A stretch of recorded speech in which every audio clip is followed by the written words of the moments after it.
আমাদের ড্রোনটা আছে প্রায় 2 কিলোমিটারের বেশি দূরে। তো আমরা এখান থেকে ড্রোনটাকে ফ্লাই করেছি।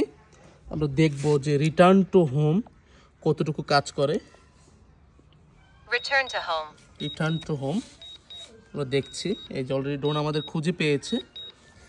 যে আমার ড্রোন মাস্টার বসে আছে, উনি খুঁজতেছে ড্রোন কোন দিক দিয়ে আসে। তা আমরা একটু দেখি ড্রোন কোন দিক থেকে আসে।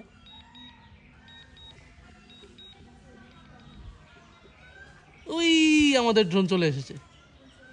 এই যে আমাদের ড্রোন চলে এসেছে। এটা হচ্ছে রিটার্ন টু হোমের একটা কারসাজি।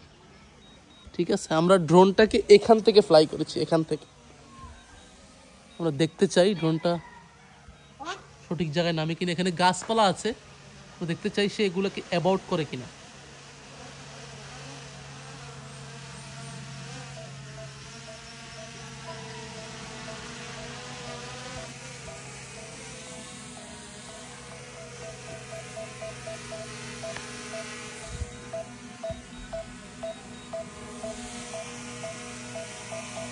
আমরা হাতে নেই।